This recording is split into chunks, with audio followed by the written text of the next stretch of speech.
안녕하세요. 서바이벌 SF 키트 토끼 한 마리 공상주의자입니다. 반갑습니다.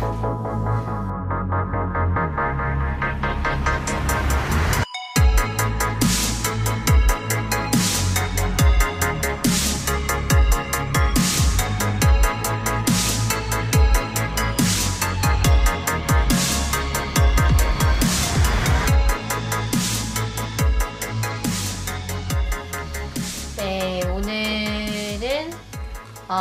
저희 작품을 다루는 방송을 할 차례인데 네.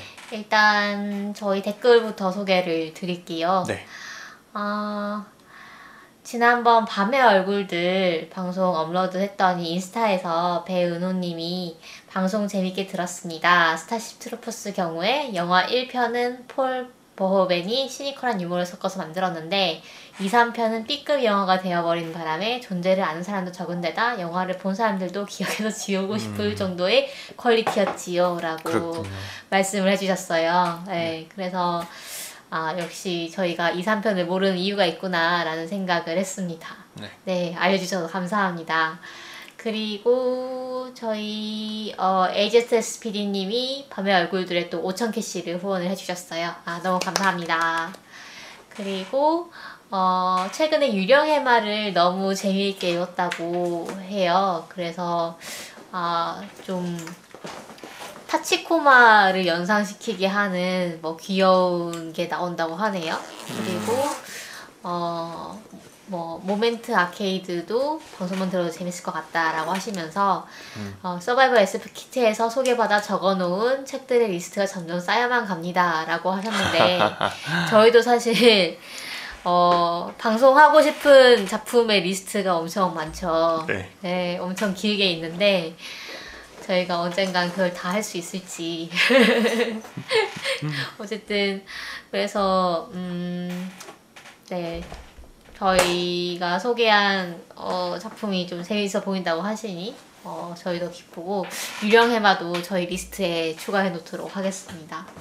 사실 문모카 작가님의 돌이킬 수 있는 이라는 소설이 정말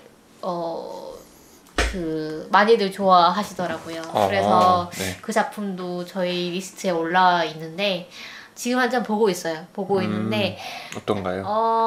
약간 지금 초반이라서 뭔가 뒤에 반전이 있는 것 같은 느낌인데 초반은 그냥 약간 형사물 같은 느낌이에요. 그리고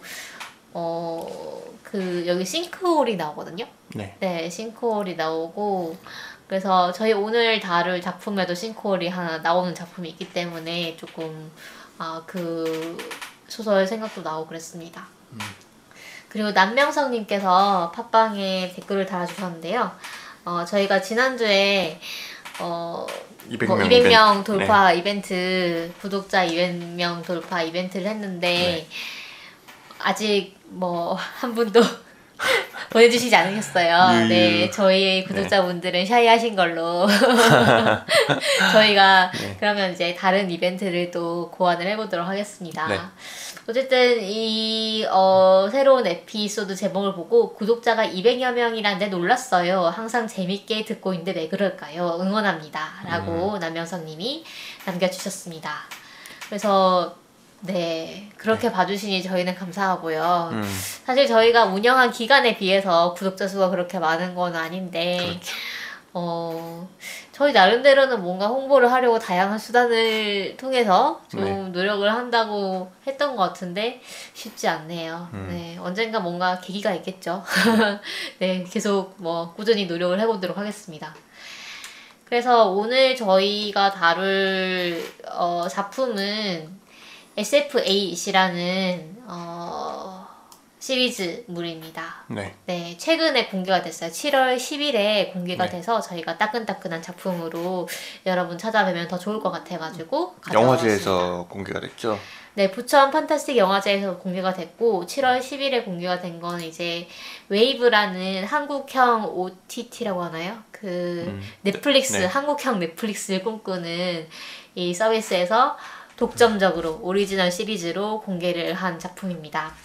그래서 8이라는 이제 숫자가 들어가는 거에서 아실 수 있듯이 8개의 작품으로 이루어졌고요. 그러니까 한국판 블랙미러라고 생각을 하시면 될 것 같아요. 그래서 SF 엔솔로지 시리즈고 그 다음에 시네마틱 드라마를 표방을 합니다. 그래서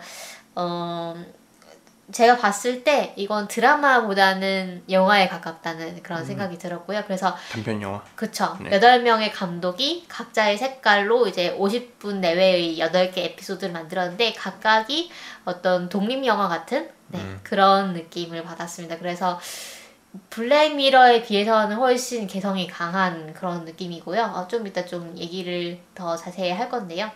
그래서 제작은 한국영화감독조합이라고 DGK가 맡았고 그 다음에 수필름, 그 다음에 웨이브, 그 다음에 MBC가 공동으로 제작을 했다고 합니다. 그래서 뭐 인공지능이나 증강현실, 뭐 가상현실, 로봇 뭐 이런 것들 다양한 소재를 가지고 이제 제작을 했고 배우도 상당히 짱짱하죠. 그래서 문소리 배우라던가 그다음에 스카이캐슬의 김혜나 역으로 아주 떴던 김보라 배우라던가 이런 배우들도 출연을 하고 또 아이돌 출신의 뭐 최시연 씨라던가 유이라던가 한이라던가 뭐 이런 분들이 나오셔가지고 뭐 트위터에서도 좀 화제가 된 것 같았습니다. 그래서 이 한국영화감독조합이라는 곳이 어떤 곳인가 제가 찾아보니까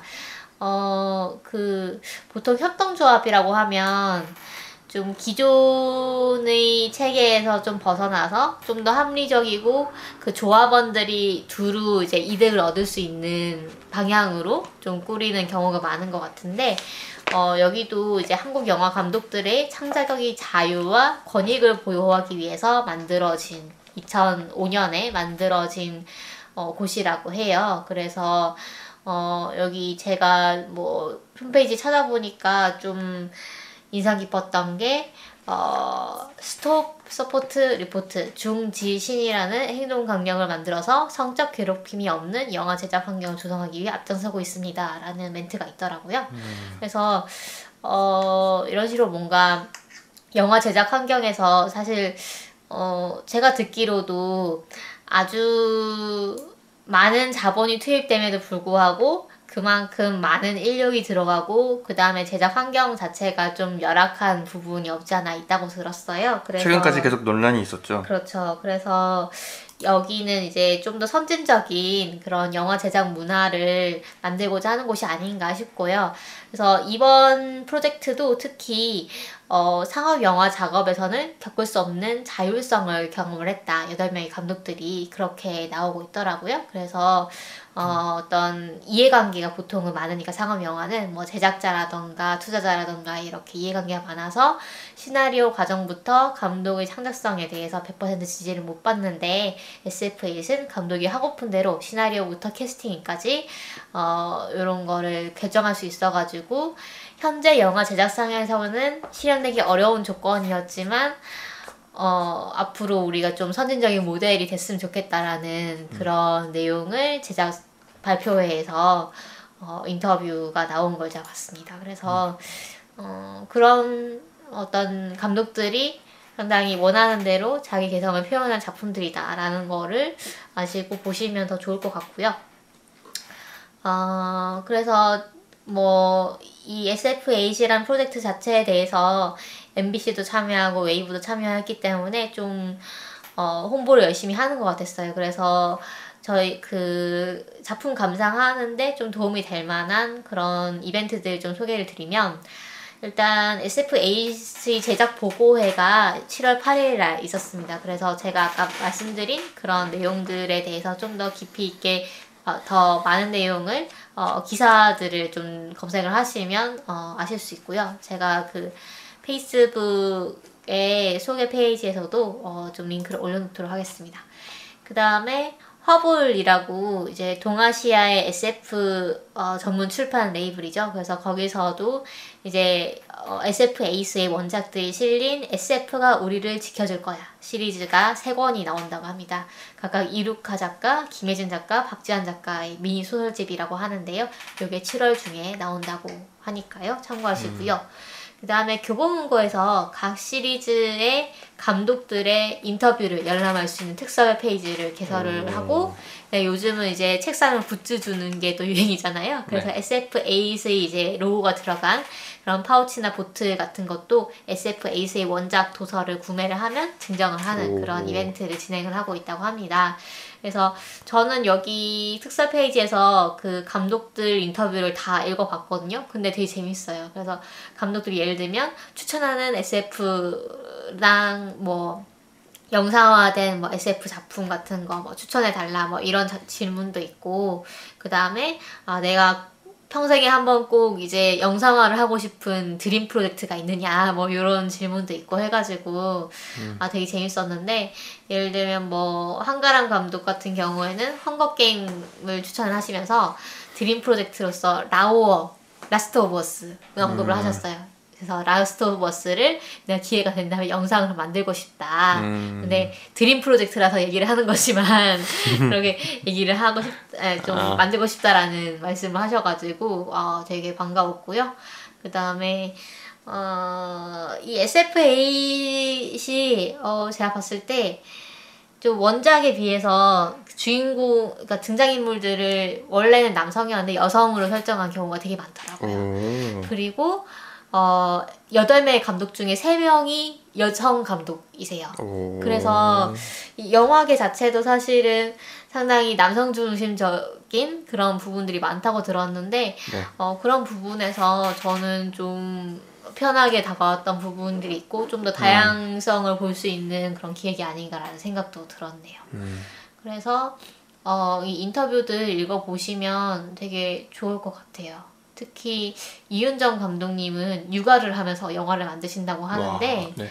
대단하시죠? 그래서 뭐 네버렛미고랑 이제 나를 보내지 마, 가지오 이식으로의 나를 보내지 마, 저희 방송에서도 다뤘었죠. 그래서 그렇죠. 이 작품을 추천을 해주셨고, 그 다음에 SF의 장르의 매력에 대해서 답변해 주신 게 저는 좀 인상 깊었는데, 하나의 세계를 창조하는 것이고 지금의 세상에서 몇 가지 환경 요인이 바뀌었을 때 사람들의 반응을 상상하는 것이고, 또 내 상상이 그럴듯함을 설득하는 것이고, 그것이 결국 지금의 우리들에 대한 이야기라는 것을 그 비밀을 공유하는 것이라는 답변을 주셨어요. 그래서 이런 답변들이 상당히 인상 깊었습니다.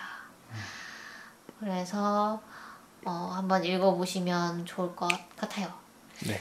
그리고 리디북스에서 그 SF8의 원작 단편들에 대한 그 500원으로 대여해서 보실 수 있는 이벤트를 진행하고 있습니다. 아마 한 달 정도 진행을 하는 것 같은데요.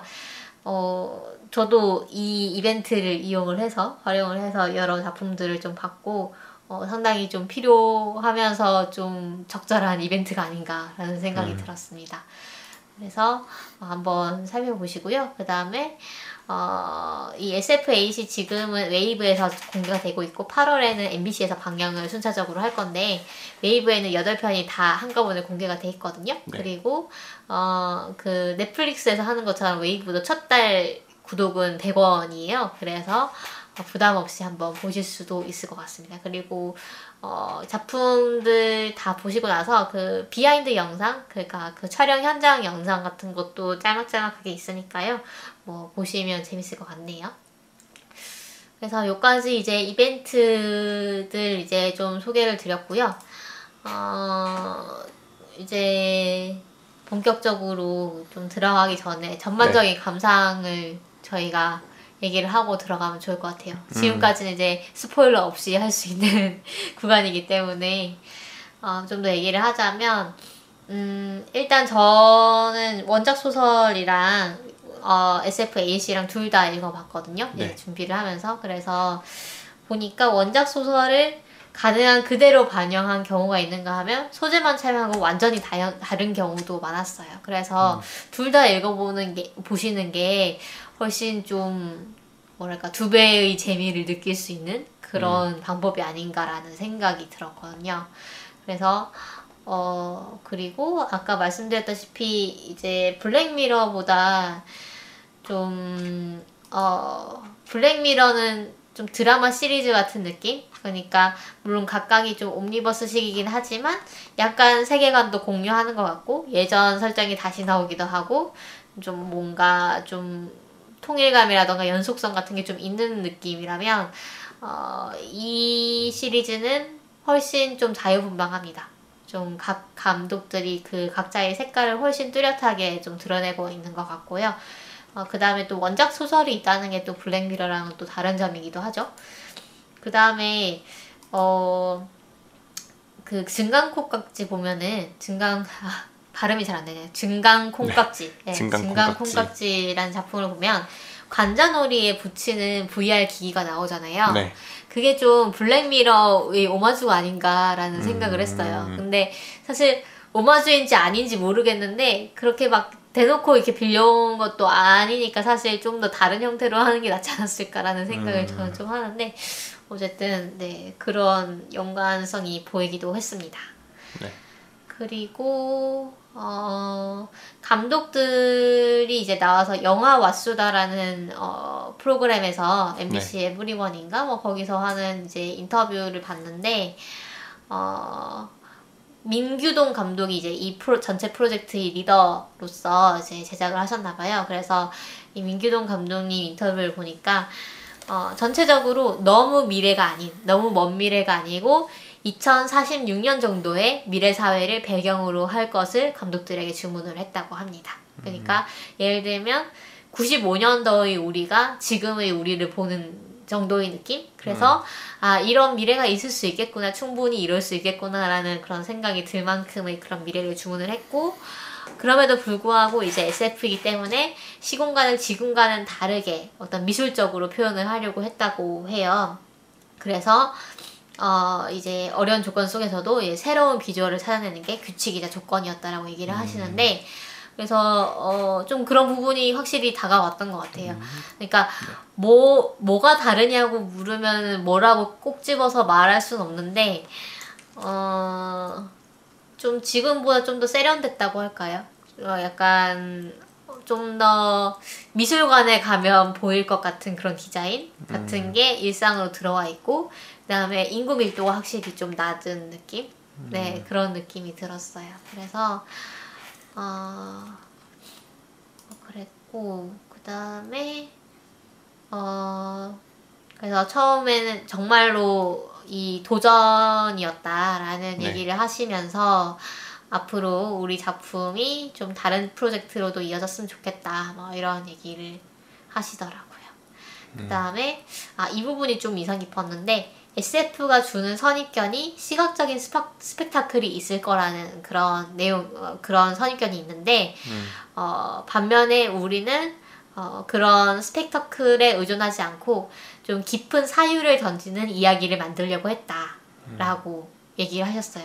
저희가 생각하는 SF의 의의도 좀 그런 거긴 하거든요. 그런 블록버스터 같은 그런 스펙타클한 이제 시각적 자극 뭐 이런 것이 사실 본질적인 건 아니잖아요. 그쵸. 그래서 그런 부분들에 있어서 이 감독님들이 이 SF라는 장르에 대해서 상당히 고민을 많이 하시고 만드는 게 아닌가라는 생각도 들었고 그렇습니다. 그래서 이 프로그램에서는 이 8개의 작품을 이렇게 좀 묶어서 소개를 했는데 요런 분류가 뭐 나름대로 있을 법하다라는 생각이 들어가지고 좀 소개를 드리면 3가지 분류로 이제 나눴어요. 첫 번째 주제가 AI와 가족, 두 번째 분류가 재난과 로맨스, 세 번째 분류가 테크놀로지와 선택이라고 해가지고 첫 번째 AI와 가족의 분류에서는 간호중과 인간증명과 블링크 3작품을 소개를 했고 그 다음에 재난과 로맨스에서는 우주인 조안과 일주일 만에 사랑할 순 없다. 그 다음에 세 번째에서는 테크놀로지와 선택이라는 이제 카테고리에서는 만신과 증강콩깍지 그리고 하얀 까마귀라는 작품을 소개를 하더라고요. 그래서 저희가 이 8개 작품을 오늘 다 소개를 할 수 있을지 모르겠는데 일단 좀 많이 다뤄보고 싶은 그런 작품부터 순차적으로 소개를 하면서 뭐 시간이 안 되면 뭐 그 부분들을 이제 청취자분들이 직접 보시고 감상하시는 걸로 남겨놓도록 하겠습니다. 네, 그러면 저희 반응들을 찾아보니까 가장 좀 반응이 좋은 게 간호중이라는 첫 번째 작품이더라고요. 그래서 민규동 감독이 만든 작품인데 저는 이분이 이제 허스토리라는 영화로 유명하신데 그보다 저는 좀 여고괴담 두 번째 이야기의 감독이라고 하셔가지고 아 싶었어요. 저는 이 영화 되게 좋아하거든요. 여고괴담 두 번째 이야기를 학교 다닐 때 좀 자의반 타의반으로 많이 이제 왜 교실에서 왜 네. 막 이렇게 비디오 가져와서 트는 그런 네. 거 있잖아요. 그때 이제 이 영화를 많이 보게 됐는데 상당히 뭔가 처음 봤을 때는 아 이게 뭐지 싶었는데 계속 보니까 아 이게 감독이 말하고자 하는 바가 있고 상당히 좀 실험적이긴 하지만 좀 다채롭게 이제 하고자 하는 이야기를 한 그런 작품이구나라는 생각이 들어가지고 또 배우도 연기도 좋고 연출도 괜찮고 해가지고 좀 좋아하는 작품이거든요. 그리고 음악도 되게 좋아요. 그래서 좀 매니아들이 좀 있으시다고 저는 들었는데 어쨌든 그 두 영화를 감독을 하신 민규동 감독의 작품입니다. 네, 원작은 이제 TRS가 돌보고 있습니다라는 김혜진 작가의 작품인데 제2회 한국과학문학상 수상작이기도 하죠. 그래서 간단한 줄거리를 공상님이 한번 소개를 해주시면 네. 좋을 것 같아요.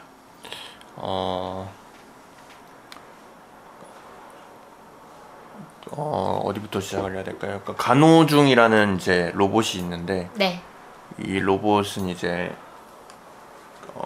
사람을 이제 돌보는 로봇이에요. 간호를 하는 로봇이고.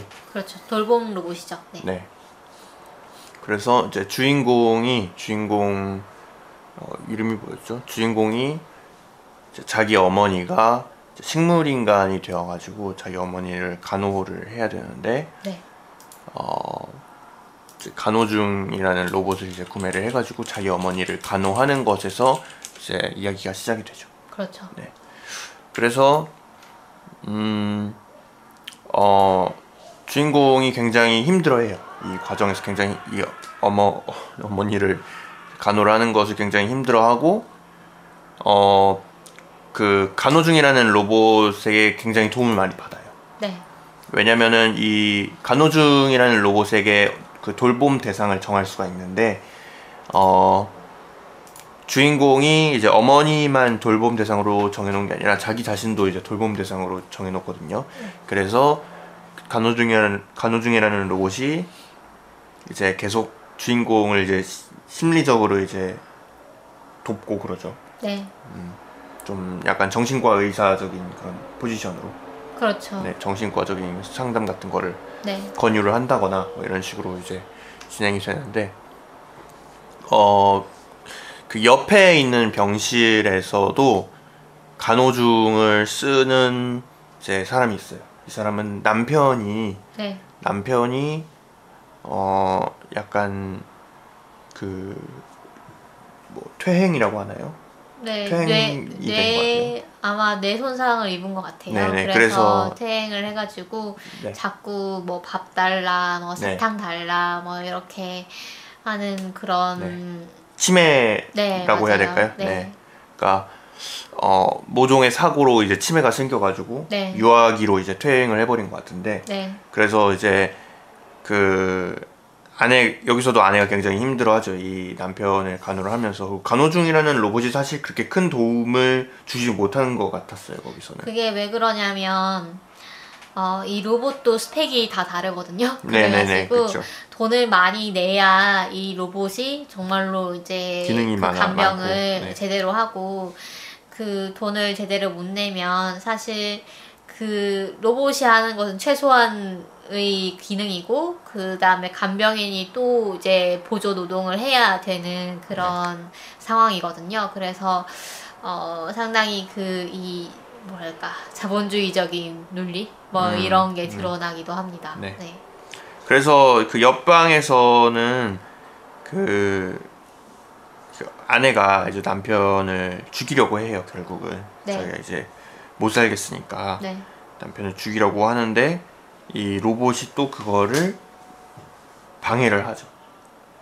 그랬던가요? 네. 아, 네. 네. 베개를 이렇게 눌러서 죽이려고 하는 베개로 하던가요? 네. 아무튼 이불 속에서 목을 졸라서 죽이려고 했던 것 같은데 네.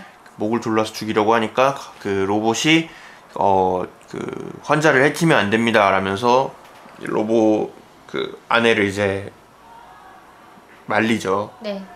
그래서 결국 아내가 자살을 하죠. 네. 자살을 해요. 그러니까 수면제를 뭐 약을 먹은 것 같아요. 수면제는 네. 아니고 약을 네. 먹은 것 같고 그 결국 이제 그 아내가 이제 실려가고 그거를 주인공이 봐요. 주인공 옆 병실에 있던 주인공이 그 장면을 보고 자신도 이제 좀 시리에 빠지죠. 네. 그 약간 뭐라 그러죠?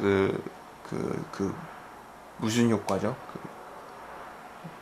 그 언론사의 유명인의 뭐 자살 기사가 올라오면 자살이 늘어난다 막 이런 그 효과가 있잖아요. 그렇죠. 그런 것처럼 네. 이제 그 사실 주인공이 옆에 병실의 상황을 보면서 좀 견디고 있었다고 얘기를 해요.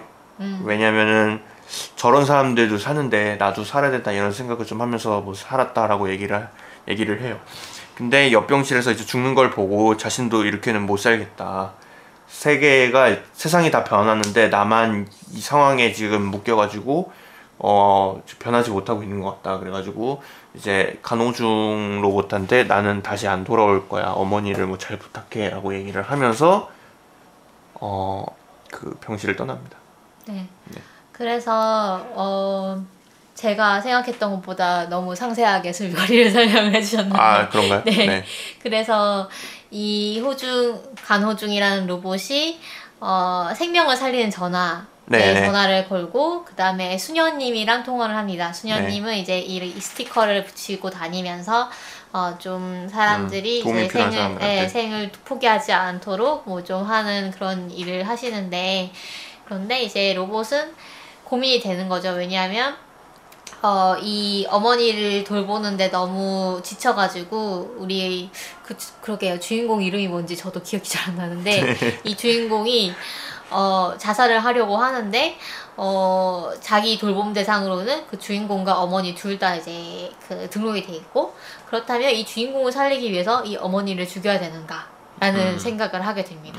그래서 상당히 섬뜩하기도 한데, 근데 이 어머니가 못 깨어나신 지 이제 10년이 넘었거든요. 네. 그래서 의사도 이제 좀 가망이 없는 것 같다라는 얘기를 했고, 그래서 그러면은 역시 어머니를 이제 그만 살리고 이제 주인공을 살리는 게 좋지 않을까라는 생각을 하게 된 거죠. 네. 그래서 이제 수녀님한테 전화를 걸어서 뭐 이런 상황입니다라고 얘기를 했더니 수녀님이 벌컥 이제 화를 내시죠. 당연히 너가 그러면 안 된다. 너가 하물며 로봇이라면 더더욱 그러면 안 되고, 너가 감히 무슨 인간의 이제 삶을 좌지우지하려고 하느냐. 그거는 신의 뜻이다. 뜻을 어떻게 신의 하느냐. 뜻이다. 이러면서 그러니까 로봇이 어차피 저 어머니는 10년 동안 의식이 없으시고 그렇다면은 이분을 기계로 계속 연명을 하는 것보다 그냥 돌아가시게 하는 게 신의 뜻이지 않겠냐, 뭐 그럴 수도 있지 않겠냐, 그 신의 뜻을 어떻게 아느냐, 뭐 이렇게 막 얘기를 하면서 뭐 신은 뭐 인간을 사랑으로 지었다고 하는데 그렇다면 인간은 로봇을 사랑으로 지었으니까 막 이러면서 뭐 그런 약간 창조주에 대해서 막 얘기를 하는 것 같은 그런 문답이 이제 이어집니다.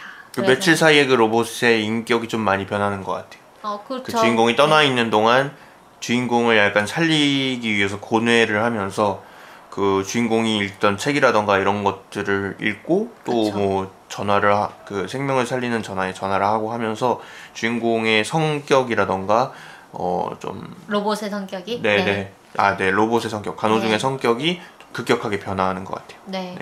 그래서 결국은 제 어머니를 그 생명유지장치를 끄죠. 네. 끄고 그 다음에 주인공은 이제 어머니가 주인공은 정말로 자살을 생각했던 걸로 나와요. 그래서 막 술을 마시고 막 자살을 생각했는데 어머니가 돌아가셨다는 소식을 듣고 돌아오죠. 그래서 그 간호중 로봇한테 너 덕분에 그래도 견딜 수가 있었다, 고맙다 이러면서 이제 포옹을 하는데, 근데 이제 사실 그 CCTV에 다 찍히잖아요. 그래서 사실은 이 로봇이 어머니를 죽였다라는 걸 병원에서 알려주게 되고 주인공은 이제 경노하면서 아주 분노를 하면서 이 간호중 로봇을 마구 이제 때리고 부수고 네. 이렇게 합니다.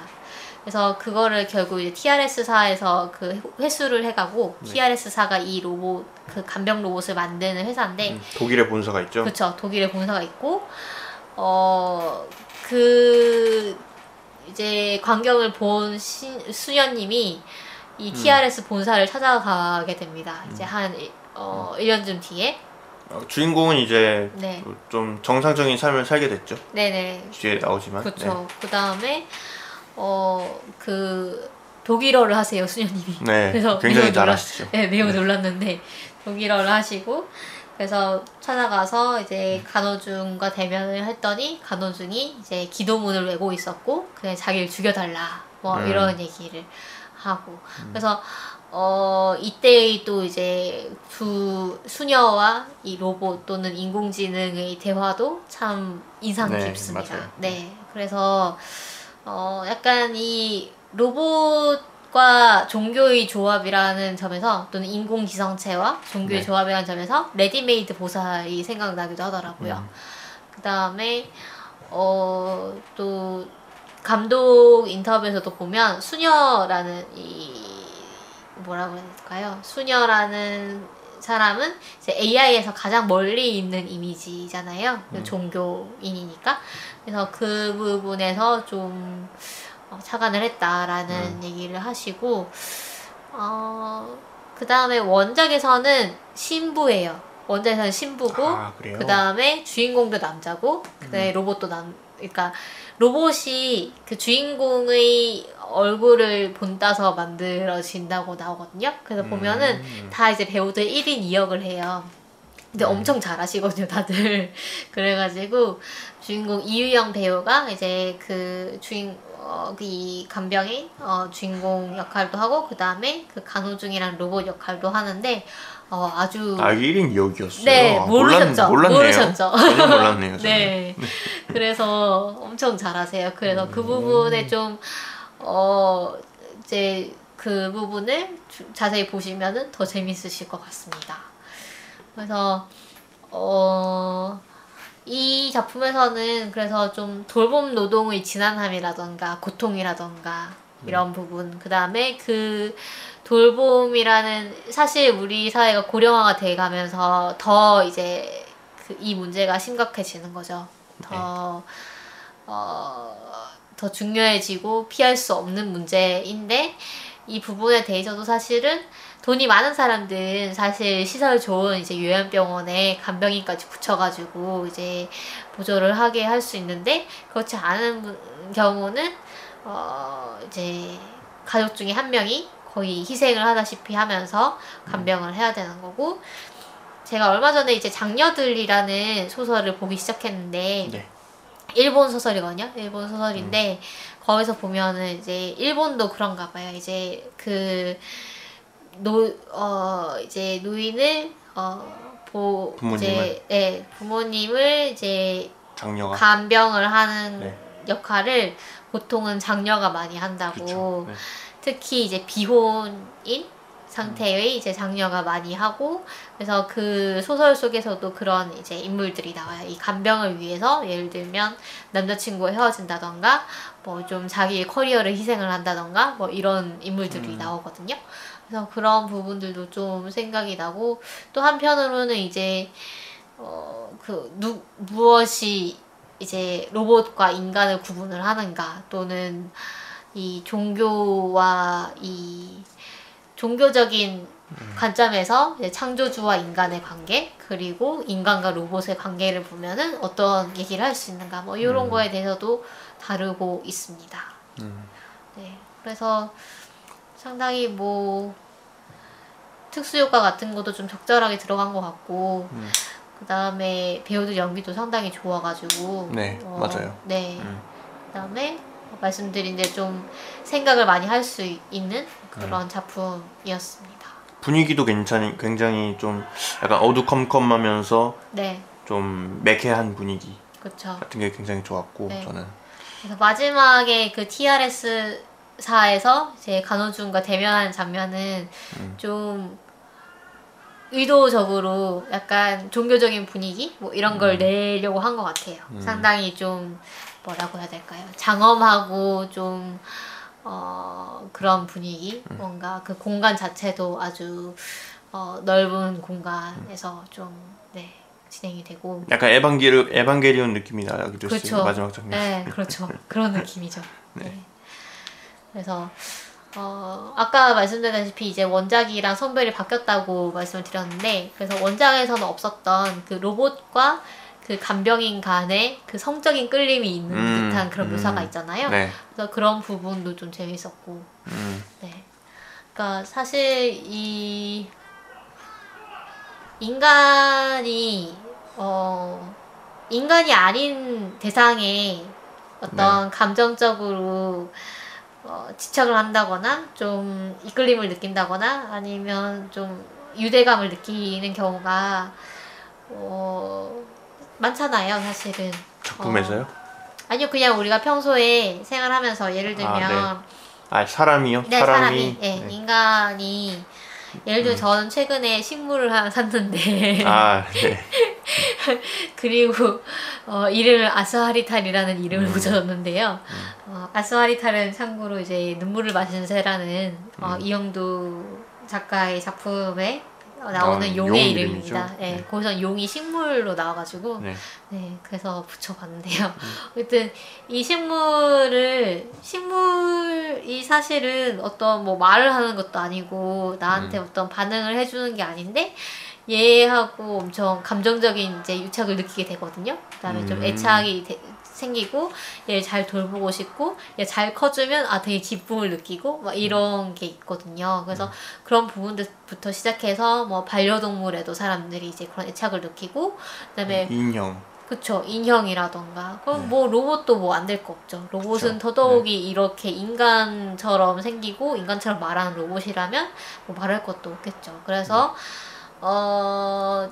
뒤에 이제 그 SF8의 또 다른 이제 작품이 인간증명이라는 작품이 있는데 거기서도 이제 로봇의 권리라던가 기계권 뭐 이런 내용들이 나오기도 합니다. 사실 그게 이제 그 인간증명이라는 작품 안에서 나오는 건 아니고 그 작품의 원작인 독립의 5단계라는 작품에서 좀 더 자세히 나오는데요. 그래서 그 부분은 좀 이따가 이제 얘기를 해보도록 하고요. 네. 일단 여기까지 해서 간원중에 대해서 좀 다뤄봤고요. 그 다음에는 하얀 까마귀라는 작품도 좀 얘기를 해볼게요. 하얀 까마귀는 이제 VR 게임을 좀 생생하게 다룬 그런 약간 공포물이죠. 네네. 네, 너무 저는 물론 이제 못 볼 정도의 그런 공포는 아니었지만 막 아픈 장면들 막 나오잖아요. 네. 네, 그런 찔린다도 거, 네, 이런 그런 거 장면이요? 저 너무 못 견뎌가지고 아프다 이러면서 봤어요. 근데 이제 주인공 배우를 이제 그 안희연님이라고 이제 네. 한이가 했잖아요. 그래서 근데 연기 되게 잘하시더라고요. 네, 맞아요. 그리고 그래서 게임이니까 공상님은 어떻게 보셨는지 또 궁금해요. 저는 굉장히 잘 만들었다라고 생각을 하면서 봤어요. 굉장히 약간 공포 게임 같은 거를 감독님이 많이 보시지 않았나. 근데 많이 참고를 하지 않았나 이런 생각이 좀 제가 들더라고요. 인터뷰를 보니까 감독님은 마지막으로 해본 게임이 오락실 게임이래요. 진짜요? 네, 그래서 굉장히 네. 공포 게임이나 뭐 심리적 공포 이런 거를 잘 차용을 한 것 같다. 그렇죠. 네. 그래서 저는 보면서 그 화이트데이라는 그 학교 배경의 공포 게임이 있거든요. 그것도 좀 많이 생각이 났고 그 다음에 감독님 인터뷰를 보니까 이 하얀 까마귀라는 작품은 일단 그 게임 BJ 유명한 BJ인 준호라는 BJ가 어떤 게임 방송 개국 뭐 1주년 네. 그런 이벤트로 자기 트라우마를 형상화해서 보여주는 공포 게임을 이제 그 24시간 동안 체험을 하면서 그걸 실시간으로 방송을 하게 됩니다. 그래서 그러면서 이제 자기의 트라우마, 이제 학창 시절의 트라우마를 접근을 하면서 이제 벌어지는 얘기인데 왕따 얘기가 나와요. 네, 학교에서 이제 주인공이 왕따를 당했었는데 그 부분에 대한 이제 얘기가 나오는데 그래서 감독님 약간 반전이 있죠. 네, 반전이 있지만 굳이 얘기는 하지 않겠습니다. 네. 그래서 감독님이 이제 인터뷰에서는 이제 10대들의 왕따 문제에 상투적으로 접근하는 것을 피하기 위해서 그들의 관계와 심리 속으로 들어가려고 노력을 했다. 뭐 이런 인터뷰를 하셨더라고요. 그래서 제가 봐도 그 나이 때 이제 친구들의 심리라던가 뭐 그런 부분에서 좀 깊이 있게 접근을 한 것 같고 이게 원작을 상당히 제일 좀 충실히 따라간 작품이에요. 사실은 보면은 그럼에도 불구하고 좀 원작이랑 좀 다른 부분들이 있기는 하고 주인공의 과거와 관련을 해가지고 그래서 사실 이 작품만 보고 좀 이해가 좀 덜 된다라고 생각을 하시면 원작을 보면 좀 더 이해는 훨씬 쉽습니다. 네. 약간 아쉬웠던 부분은 있는데 네. 그 처음에 주인공이 이제 인터넷 방송을 하는 장면이 나오잖아요. 네. 그래서 채팅창이 이제 등장을 하는데 채팅창이 너무 느리게 올라가요. 사실 그렇게 그 시청자 수가 많으면 그렇게 될 수가 없거든요. 그게 원작 소설에는 그렇게 나와요. 너무 빨리 올라가서 읽을 수가 없었다. 뭐 이런 게 나오거든요. 근데 이제 뭐 여기서는 그렇게 올라가 버리면 이제 사람들이 그 내용을 읽을 수가 없으니까 뭐 근데 그런 게 아닐까요? 실제로도 그런 학교 폭력 가해자가 뭐 인터넷 방송을 하다가 과거가 드러난다든지 그런 논란이 실제로 있거든요. 아, 그래요? 실제로 그게 네. 유튜브에서 사람들이 막 해명을 하기도 하고 사실 이 온라인 방송이라는 플랫폼이나 이 온라인 방송에 이제 참여를 하는 사람들을 보면은 네. 그 굉장히 아마추어적이에요. 그쵸. 프로가 네, 아니죠. 공중파랑 비교를 하면은 사람들이 굉장히 아마추어적이고 네. 굉장히 그 논란이나 이런 거에 대해서 취약하거든요. 그쵸. 네, 그래서 공인이라는 인식도 별로 없고. 네네네. 네. 그리고 이거를 뭐 컨트롤을 해주거나 어떻게 대응을 해야 된다 이런 거를 도와주는 사람들도 없기 때문에 굉장히 미숙하고 그러거든요. 그래서 실제로 이런 일들이 많이 벌어져요. 실제로 이런 사람이 예를 들어 뭐 학교 폭력 가해자였다던가 네. 사기를 쳤다던가 이런 것들이 밝혀져가지고 뭐 사회적으로 매장을 당한다던가 이런 일들이 실제로 많이 벌어지거든요. 그런 것들을 보면은 채팅창으로 이렇게 얘기를 하는 게 아니라 유튜브 영상으로 이 사람 사실 뭐 학교 폭력 가해자였습니다 이런 식으로 폭로를 한다거나 이런 일들이 좀 더 자주 있기 때문에 그런 것들을 좀 조사를 해가지고 이렇게 했으면 좀 더 현실적이지 않았을까 이런 생각이 좀 들긴 그렇겠네요. 하더라고요. 네. 그래서 이 작품이 사실은 CG가 제일 많이 들어간 느낌이기는 했죠. 네. 네. 근데 어쨌든 게임 속 세상이니까 사실 네. 좀 용납이 되는 부분이기도 하고 그다음에 그렇죠. 좀 그 주인공과 주인공 친구와의 관계가 상당히 중요한 팩터인데 네. 이 부분이 원작 소설이랑 이 SF8이랑 좀 다르기 때문에 그 부분을 좀 보시면 또 재밌을 것 같습니다. 그 다음에 그 NPC 선생님 역할이 사실 저는 조금 어색하다고 생각을 했는데 이 선생님 역할 배우가 이제 저 의도된 게 아닌가 이렇게 생각하면서 봤는데 뭐 의도된 걸 수 있죠. NPC니까 그렇죠. 네, 그럴 수 있죠. 그러니까 응답하라 1997에서 이제 네. 모유정이라는 역할을 했던 신소유를 배우시더라고요. 그래서 좀 제가 요즘 아주 뒤늦게 응치를 보고 있기 때문에 좀 반가웠습니다. 그리고 원작은 이제 박지한 작가의 코로니스를 구해줘라는 작품이고요. 제1회 한국과학문학상 수상작입니다. 그래서 코로니스가 그 뭐 신화에서 나오는 뭐 인물인가봐요. 그래서 뭐 까마귀가 뭐 원래는 하얀 까마귀였는데 아폴로 신에게 뭐 거짓말을 해가지고 까맣게 됐다. 뭐 이런 내용인데 그래서 이제 제목이 하얀 까마귀인 것 같네요. 그 다음에 우주인 조안을 한번 얘기를 해볼게요. 네. 미세먼지로 뒤덮여가지고 도저히 그 보호복이 없이는 제대로 된 백세 수명을 누릴 수 없는 세계입니다. 그래서 사실 이게 지금 상황에 보면은 더 의미심장한 게 우리가 이제 코로나 자체로 마스크를 안 끼고 바깥에 나갈 수가 없게 됐잖아요. 네. 그래서 그 지금 사태랑 좀 겹쳐 보셔도 괜찮을 것 같은 그런 작품이었는데 어쨌든 그래서 이게 원작이랑 이 SF 에잇의 이제 설정이랑 조금 달라요. 조금 다른데 일단 SF 에잇의 설정을 중심으로 말씀을 드리면 태어날 때 이제 고가의 항체 주사를 맞은 사람들은 이 보호복이 없이도 보호복을 근데 입고 다녀야 하긴 하는데 어쨌든 간에 이 지구가 너무 오염이 돼가지고 네. 이 항체 주사를 맞아야만 100세의 수명을 누릴 수 있고 그렇지 못한 이제 사람들은 30살 정도에 죽는 그런 세상입니다. 상체 주사를 맞은 사람은 보호복이 없어서 살 수 있는 거 아닌가요? 근데 보호복을 입는 걸로 나오잖아요, 주인공.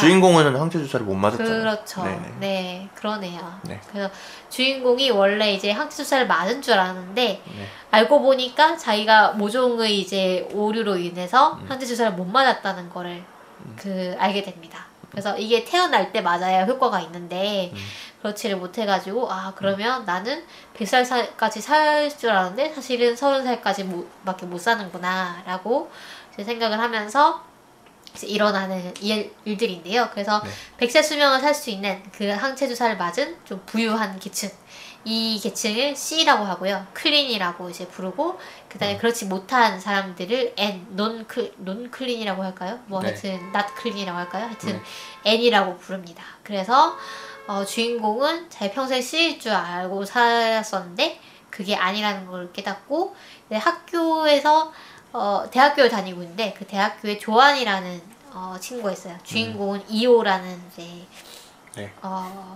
친구인데 이 조안이라는 친구가 학교에서 유일하게 N입니다. 왜냐하면 N은 30살 때 죽기 때문에 보통 대학교를 가지 않아요.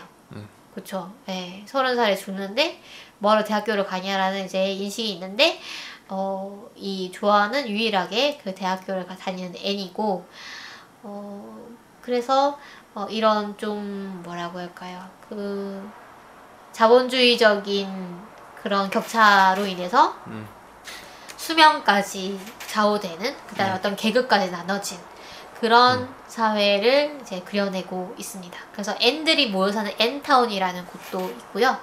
그래서 반면에 이제 C들이 모여 사는 곳은 아주 청결.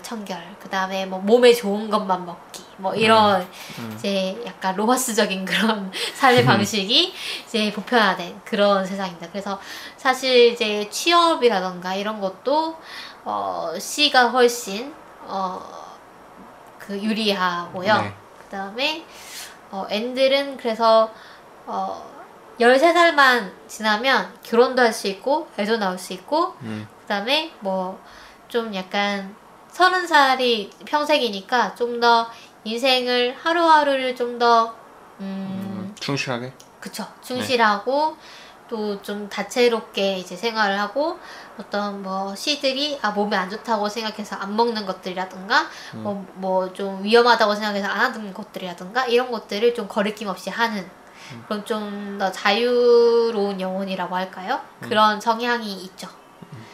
그래서 그리고 또 이 작품도 반전이 있는 작품인데 사실 이 항체 주사라는 이 개념이 원작에는 없거든요. 그래서 원작이랑 이 작품이랑 SF8의 이제 우주한 조안이라는 작품이랑은 결말이라던가 반전이라던가 이런 게 좀 달라지게 됩니다. 그래서 저는 사실 이 SF8 쪽이 좀 더 좋았어요. 네. 원작은 이제 안전가옥의 그 미세먼지 엔솔로지에 수록된 김효인 작가의 우주인 조안이라는 그런 작품이고요. 이 작품도 사실은 그 어떤 세부적인 설정이라던가 이런 것들이 이제 찬찬히 나오기 때문에 또 다른 매력이 있어요. 매력이 있는데 저는 이 영화에서 일단 영상이 되게 이쁘고요. 맞아요. 영상이 이쁘고 그다음에 두 사람 또 이제 원작에서는 사실 남녀 사이예요. 좋아하는 여자고 이호는 남자인데 근데 이 우주인 조안 영화에서는 둘 다 여자거든요. 그래서 그 여자애들끼리의 뭔가 꽁냥꽁냥함 그다음에 또 어떤 연애 감정 이런 것들을 또 표현하고 있어가지고 너무 그런 부분 오히려 영화가 좋은 것 같긴 하네요. 그러니까요. 예, 그런 부분도 좋았고 네, 마지막 반전도 너무 감동적이었고 그래서 저는 이거 보면서 막 울었거든요. 반전은 근데 그래서 저는 약간 뻔하다고 생각했는데. 아 진짜요? 네. 저는 네, 모르고 봤거든요. 아. 그래서 그랬구나 이러면서 네 정말 감동적인 작품이었습니다. 그래서 이 작품도 여성 감독의 작품이고 그 다음에 좀 상당히 아까 저희가 말씀드렸다시피 영상미 이런 거를 좀 상당히 중시를 한 느낌이었고 그 다음에 어떤 청춘 영화 같은 느낌? 제가 어디서 봤는데 청춘 영화를 구분하는 이제 가장 좋은 쉬운 잣대가 주인공들이 달리는 양이래요.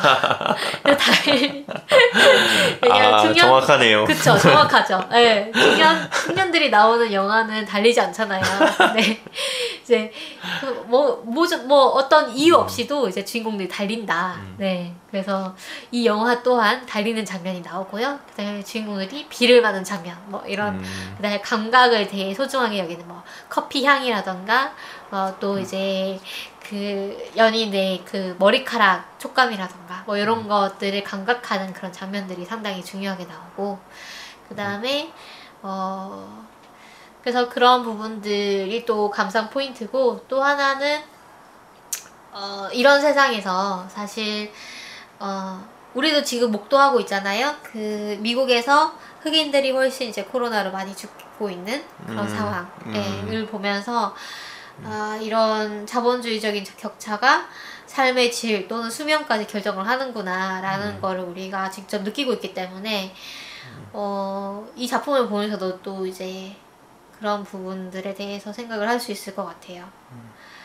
그리고 우리 삶이 좀 더 짧아지면 어떻게 될까 라는 생각도 들고요. 그러니까 사실 이 앤들은 죽음을 좀더 이제 사실 N이든 C든 수명이 정해져 있다는 거는 이제 네. 다름이 없지만 네.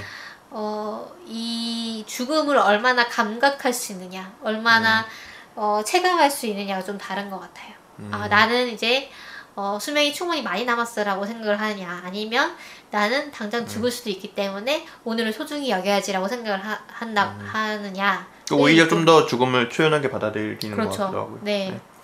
그래서 그런 부분들도 생각을 할 수 있을 것 같아요. 그래서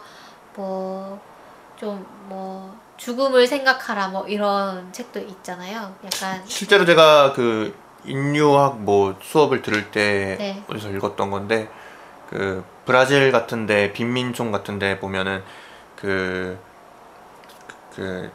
아기의 생존율이 굉장히 떨어져서 네. 그러니까 우리나라에도 이런 일이 있는데 돌이 되기 전까지는 아이가 죽으면 장례식을 하지 않는다던가 이런 풍습이 있었잖아요. 네네. 약간 그런 거하고도 좀 겹쳐 보이더라고요. 네. 그렇죠. 브라질 같은 데서는 이제 아이가 죽어도 그 부모가 보통 7세까지인가는 네. 아이가 죽어도 부모가 그것을 뭐 슬퍼하지 않는 경향이 있다라는 인류학 보고서가 있더라고요. 그걸 읽은 적이 있는데 약간 네네. 그런 거하고도 좀 겹쳐 보이더라고요. 네, 그렇겠네요. 네. 그래서 그런 아주 반짝반짝한 그런 작품이었고요. 네. 그다음에 만신이라는 작품을 다뤄보려고 해요.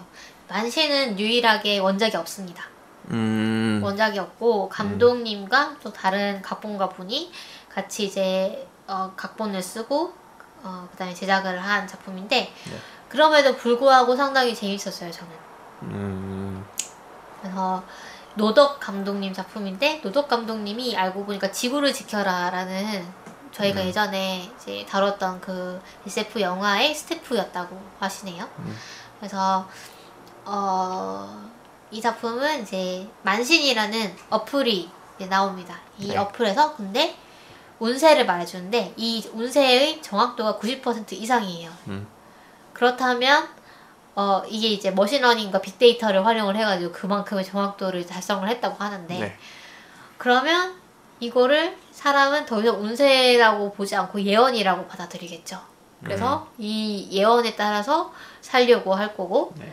그래서 과연 운명이 있는 것일까 아니면 미래는 개척하는 것일까 뭐 이런 거에 대한 질문을 던지는 작품입니다. 그래서 예를 들어 뭐 교통사고가 날 수 있으니 조심하세요 그러면은 네, 차를 그렇죠. 안 탄다거나 하는 그렇죠. 거죠. 네. 그래서 주인공은 이제 바이크를 타는 여성인데 자기 동생이 만시인의 예언을 믿었다가 죽었다고 생각을 해요. 네. 그런데 뭐 나중에 보니까 사실 아니었지만 네. 그래서 만신의 개발자를 막 찾아다녀요. 그러면서 또 이제 그 과정에서 남자를 만나는데 이 남자는 만신을 이제 광신하는 광신도입니다. 그래서 만신은 어떤 종교로서 이제 떠받드는 그런 사이비 종교도 생겨나고요. 그래서 그 둘이서 이제 만신의 정체를 파헤치는 그런 영화인데 저는 이제 여성 감독이라서 그런지는 몰라도 주인공 여성이 사실 남성 파트너보다 훨씬 나이가 어린 걸로 이제 보이는데 그 남성 이 역할이 여성한테 꼬박꼬박 존댓말을 쓰더라고요. 여성은 이제 남성한테 반말을 쓰고 그래서 그런 이제 약간 전복된 것 같은 그런 게 좀 인상적이었고 그 다음에 이 만신이라는 프로그램 이 인공지능이죠. 이 만신도 네. 네. 이 만신도 스스로의 운세를 봅니다. 운세를 보고 자기 운세의 정확도를 높이기 위해서 이제 그렇게 이제 정확도를 높여온 거라고 얘기를 하더라고요. 그래서 여기 보면은 되게 좀 재밌는 그런 대화들이 많이 나와요. 예를 들면 뭐 사람 운명이 있을까요? 있다고 생각하는 편이 좋지 않을까요? 이 슬픔이나 고통을 미리 알고 피할 수 있다고 생각하면 너무 억울하잖아요. 뭐 이런 내용이라던가 뭐 운명이 있든 없든 뭐 운명을 거부하는 것도 운명에 몸을 맡기는 것도 다 사람의 선택인데 무슨 상관이냐 뭐 이런 내용도 있고 그래서 되게 좀 생각할 거리를 많이 던져주는 그런 작품이었습니다. 그 다음에 저는 이 작품이 음악과 영상을 되게 효과적으로 쓰는 것 같았어요. 그 중간에 그 만신 안에서 헤매는 장면이 있잖아요. 그 장면이 그렇죠. 굉장히 네. 인상적이죠. 그렇죠. 네. 네. 그래서 이 작품도 배우들 연기도 되게 좀 찰진 느낌이고 전 중간에 그 사이비 종교를 믿는 사람들 중에 그 여자분 나오잖아요. 그 네. 이제 약간 그 광신도 중에 이제 그 여자분이 한 분 나오는데 네. 그분 연기가 너무 찰떡이어가지고 아 진짜로 있을 것 같다. 정말로 교회에 한 분쯤 있을 것 같다. 뭐 이런 생각이 들어가지고 맨 처음에 등장하시는 분 말하는 거죠? 네. 그 좀 재밌었습니다. 그 만신 때문에 뭐 경제가 영향을 받는다. 이런 것들이 굉장히 좀 그럴듯하다라고 그렇죠. 느껴졌어요. 사실 불안 심리를 이용하는 게 사실 경제 이도하다 뭐 이런 내용인 것 같아요. 보면은 주식을 산다거나 아니면 투자를 한다거나 이런 것들이 사실은 미래를 알지 못하기 때문에 어떤 그 가능성에 거는 거잖아요. 네. 그런데 이런 예언 어플이 생기면 그런 불안 심리라던가 이런 게 훨씬 줄어들겠죠. 네. 그래서 네. 재밌었습니다. 그 다음에 저희가 4개 남았는데 네. 아마 다 다루지는 못할 것 같고 그냥 짧게 얘기를 해보죠. 네. 네, 저희가 줄거리까지는 설명 안 하고 그냥 감상만 좀 얘기를 해보면 네. 저는 개인적으로 블링크가 되게 좋았거든요. 블링크가 좀 뻔하긴 하지만 좀 뻔하고 좀 이렇게 갈등도 되게 좀 뭐라 그러지? 미적지근하다? 네, 좀 너무 쉽게 해결되긴 하지만 거기에 이제 AI 그러니까 형사물이거든요. 형사물이 이제 AI 파트너가 생긴다는 이제 설정인데 거기서 그 이제 AI 버디 그러니까 AI 파트너가 너무 좀 매력적인 거예요. 물론 그 배우님도 매력적이지만 막 좀 귀엽더라고요, 되게. 잔망스럽다. 네, 맞아요. 네. 그래서 막 인간은 되게 힘겹게 하는 이 홀로그램 게임 같은 거를 이 AI는 네. 이게 미리미리 이제 예측을 할 수가 있으니까 엄청 이제 쉽게 이제 몸을 이리저리 피하면서 하는 장면이라던가 그런 게 너무 좀 귀여워서 좀 저희 가슴에 큉하고 네 그랬습니다. 그래서 이것도 원작에서랑 성별이 바뀌었어요. 원작에서는 남성이 이제 주인공인데 그러면 AI는 이제 여성으로 나오나요? 아니요, AI는 남성이에요. 아, 그렇군요. 네, 남성인데 여기서는 여성이 주인공이고 AI가 남성이고 그다음에 그 자율주행차에 대한 트라우마가 있잖아요. 네. 그래서 어릴 때 사고가 났는데 이제 자율주행차의 우선순위가 부모님들보다는 아이를 이제 우선 보호하도록 되어 있어서 결국 부모님 두 분은 이제 죽고 그 아이만 살아남았죠. 그래서 그런 어떤 AI의 그런 그 가차없는 판단 이런 거에 대해서 주인공은 좀 거부감을 느끼고 있는 거죠. 네, 거부감과 트라우마를 갖고 있는데 그래서 이 AI 파트너에 대해서도 좀 처음에는 상당히 싫어하지만 나중에는 이제 좋은 파트너가 되는 뭐 그런 내용입니다. 그래서 여기서 사실 이 AI의 이름이 선왕이잖아요. 선왕당 할 때 선왕이고 네. 그다음에 백중이라는 그 빌런 이름이 백중이 있고 그렇잖아요. 그다음에 계속 귀신 뭐 이런 내용이 나오는데 그 왜 귀신이라고 하는지에 대해서가 이제 책에 훨씬 자세히 나와요. 그래서 원작을 읽어보시면 그것도 좀 재밌을 것 같습니다. 원작은 이제 김창규 작가의 백중이라는 작품이고요. 네. 증강콩깍지는 상당히 그냥 편하게 볼 수 있는 로맨스물이죠. 네. 그래서 근데 원작은 그렇지 않거든요. 원작은 상당히 사회 비판적인 그런 내용들이 많이 들어가 있고 사실 증강이라는 거는 사실 이 증강콩깍지라는 영화에서는 증강 현실보다는 VR을 활용을 하죠. 그래서 딱 맞는 그런 용어는 아닌 것 같다는 생각이 들긴 했는데 어쨌든 이제 그 영화는 아주 이제 가상 콩깍지. 그렇죠. 영화는 상당히 이제 로맨틱한 그런 좀 가볍고 통통 튀는 그런 영화? 그러면서 불구하고 이제 깔끔하다는 그런 느낌이 들었고요. 그다음에 좀 근데 이제 원작은 정말로 이제 증강 콩깍지인 거죠. 그래서 애인이랑 사귈 때 그 콩깍지 필터를 통해서 이제 애인을 보는 거예요. 그래서 현실의 애인과 사귀고 있어도 이 애인한테 어떤 유명한 여배우의 필터를 넣는다던가 이렇게 해가지고 만난다는 그런 설정이라 가지고 좀 성적 대상화라던가 어떤 좀 타자화라던가 뭐 이런 내용도 좀 심도 깊게 다루고 있는 그런 소설입니다. 그래서 둘 다 좀 보시면 훨씬 좋을 것 같아요.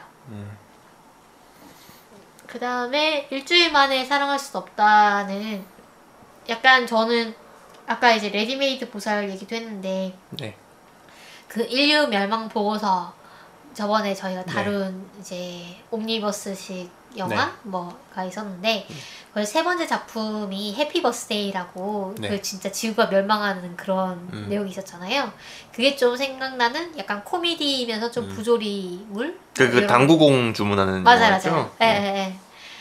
그래서 그 감독도 이제 성실한 나라의 앨리스를 감독하신 이제 안국진 감독이더라고요. 그래서 좀 이 작품도 상당히 재밌었습니다. 좀 개성이 강하고 그다음에 주인공 김나무 역을 그 이다휘 씨라는 배우가 했는데 그 찌질하면서도 순박한 연기를 엄청 잘하시더라고요. 맞아요. 어떻게 저렇게 딱 저런 역할? 저런 뭔가 약간 보고 있으면 되게 답답하면서도 얼굴이랑 머리 스타일도 진짜 완전 촌스럽고 답답하면서도 좀 미워할 수 없는 그런 캐릭터. 정말 연기를 잘하시더라고요. 그래서 원작이랑 영화랑 결말이 약간 다르면서 뭐 같다고 볼 수도 있고 그래요. 그러니까 뭐 스포일러까지는 얘기를 안 하겠지만 네. 어쨌든 결말이 같은 듯 다르고 그래서 좀 전반적인 느낌 자체가 좀 달라지거든요. 그래서 뭐 조금 더 해피엔딩인가요? 네, 좀 그래요. 그래서 원작도 한번 보시면 좋을 것 같고 원작은 이제 회색 인간으로 유명한 김동식 작가의 일주일 만에 사랑할 순 없다라는 작품입니다. 그래서 이 김동식 작가님이 제가 회색 인간도 언젠가 한번 다루고 싶은데 네. 제가 읽어보니까 상당히 아이디어가 많으세요. 되게 아이디어 위주의 그런 작품들을 쓰시고 그래서 좀 장편보다는 단편을 많이 쓰시는 것 같고 그 다음에 좀 읽어보면 그 아이디어들이 상당히 이제 참신하고 또 우리에게 많은 질문을 던져주는 그런 내용들이라 가지고 좀 생각할 거리가 많은 그런 인상적인 그런 작품들이었습니다. 그래서 요렇게 그 다음에 인간증명도 있네요. 인간증명은 정말로 원작이랑 그 영화랑 엄청 달라요. 지금 영화에서는 사실 그 엄마 캐릭터 가헤라라는 이 캐릭터가 정말로 아들을 사랑하는 걸로 나오잖아요. 네. 사랑하는 인물로 나오는데 원작에서는 그 아들에게 좀 비정상적인 집착을 가진 인물로 나오거든요. 그래서 아들이 살아나고 싶지 않은데 굳이 살려내고 뭐 이런 인물로 나와가지고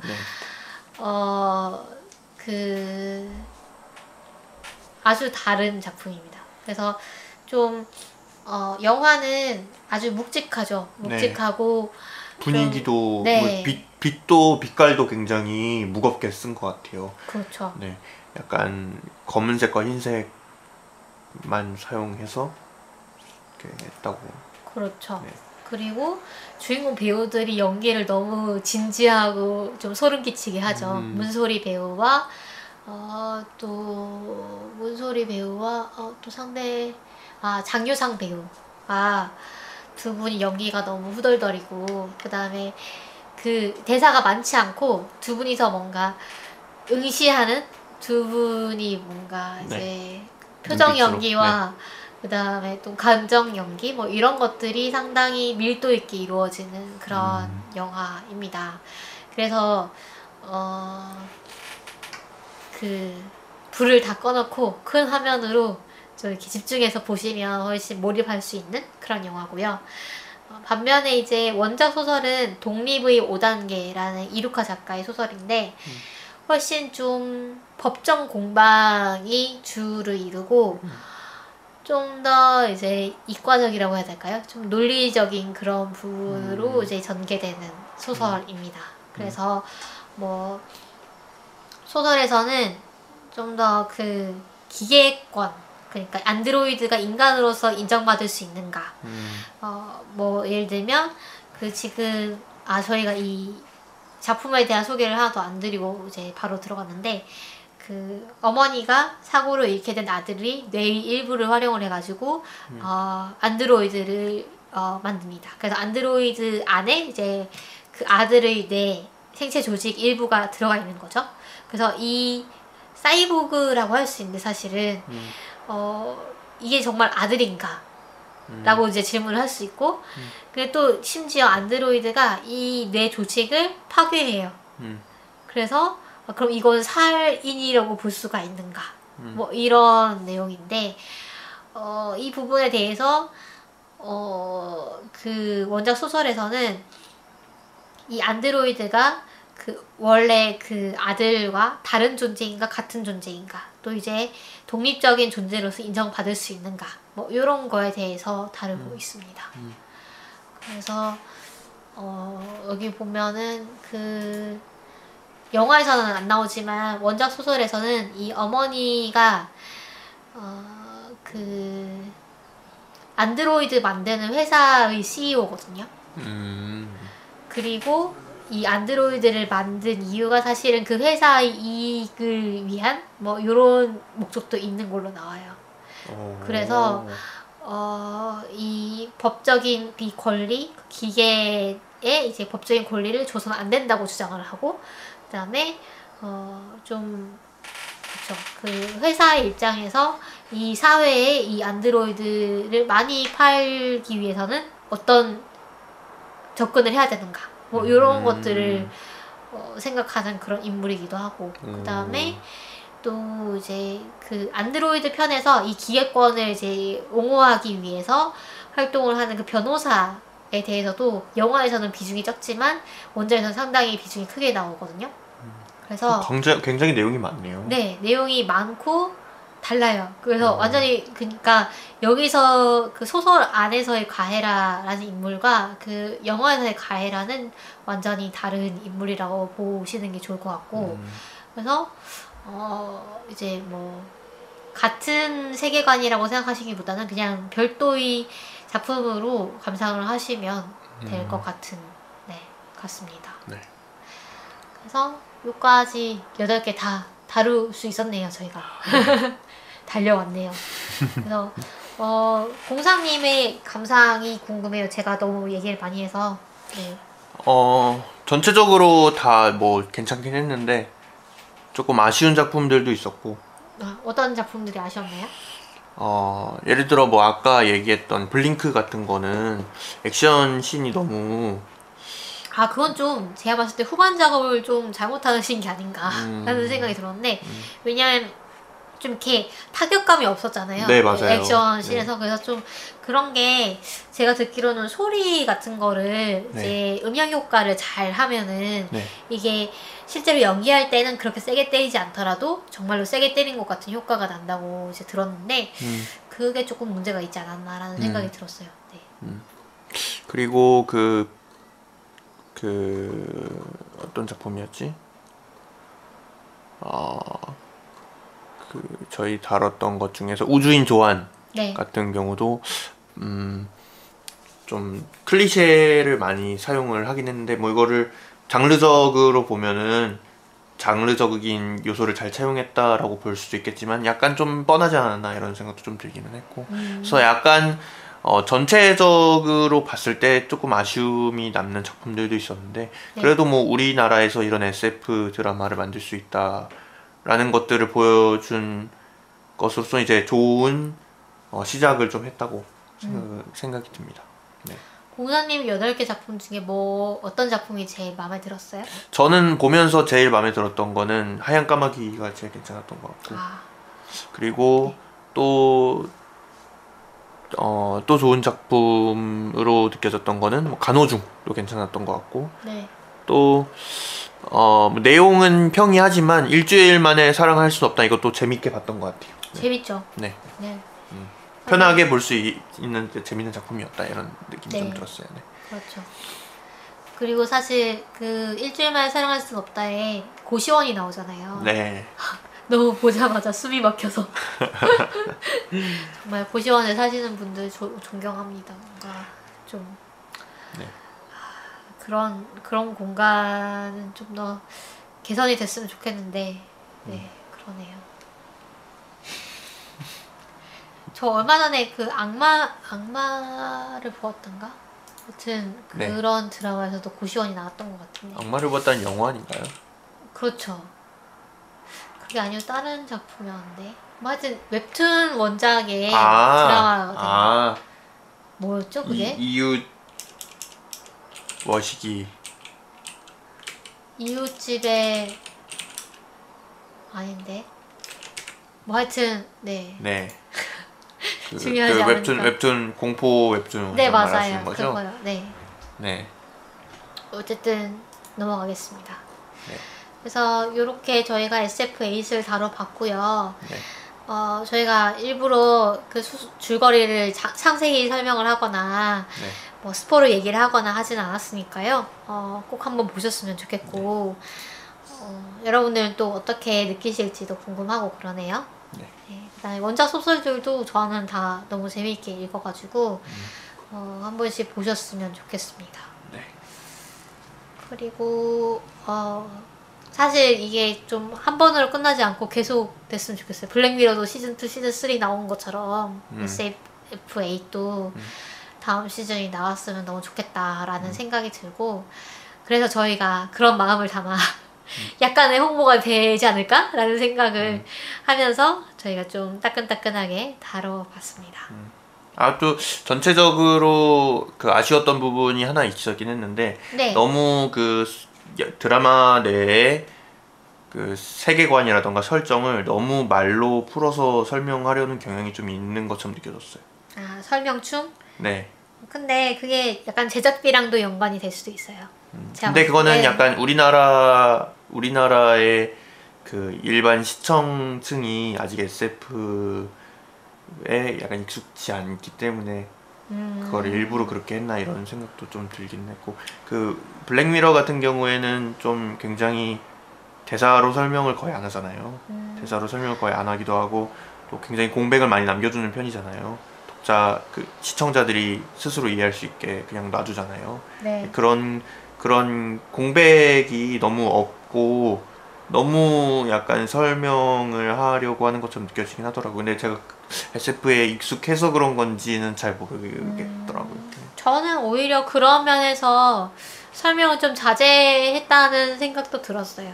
그런가요? 네, 오히려 뭐 그동안 우리가 봐왔던 SF에 비해서 저는 훨씬 뭐라고 해야 되나, 촌스럽지 않았고요. 일단은 좀 그렇죠. 좀 자제하려고 했던 것 같긴 해요. 우리나라의 다른 작품들과 비교를 하면은. 그렇죠. 네. 그 다음에 그래서 그 우리가 SF 하면은 딱 한국적인 SF에서 느껴지는 그런 그 뻔함 이런 게 별로 없었고, 그 다음에 좀 그 어떤 세계관의 묘사보다는 그 안에서 어떤 질문을 던질 수 있는가에 좀 더 집중한 느낌이라서 그건 좋았어요, 저는. 네. 그런 부분이 좋았고, 그 다음에 그런 부분이 있긴 있더라고요. 저는 약간 그 블레이드 러너 오마주인가 했는데, 그 화면에 그냥 글자로 좀 이렇게 설명하는 거 있잖아요. 먼 미래, 뭐 어쩌고저쩌고 막 이렇게 나오는 부분이 있어가지고. 네네. 맞아요. 그런 게 있었죠. 그렇죠. 네. 그런 부분은 뭐 어떤 작품에서는 그게 필요하다고 생각이 됐는데, 어떤 작품에서는 뭐 굳이 필요한가라는 생각도 들기는 했고, 네. 그랬습니다. 어쨌든 그 감독님들 인터뷰 아까 말씀드린 교보문고에 거기 보시면 SF를 좀 원래부터 좋아하시는 감독님들도 꽤 계시더라고요. 그래서 더 멋진 작품이 나오지 않았나라는 생각도 들었습니다. 그러면 오늘 방송은 여기까지 할까요? 네. 네. 저희 방송 어디서 만나실 수 있나요? 저희 방송은 팟빵, 파티, 아이튠즈, 유튜브 에서 만나실 수 있고요. 유튜브를 드디어 업로드를 조금 했습니다. 3편 정도인가 했거든요. 감사합니다. 감사님. 네. 유튜브에서도 조만간 모든 작품들을 이제 즐기실 수 있도록 업로드를 해나갈 예정이고요. 네. 그리고 저희 트위터랑 인스타그램, 페이스북으로도 소통하실 수 있으니까요. 뭐 많은 댓글 부탁드립니다. 그러면 그리고 저희 방송 어디에 좀 알리면은 좀 더 많은 사람들이 들을 수 있겠다, 뭐 이런 제안도 너무 환영하고요. 네. 저희가 아직 모르는 플랫폼이 있을 수 도움. 있으니까. 네. 네.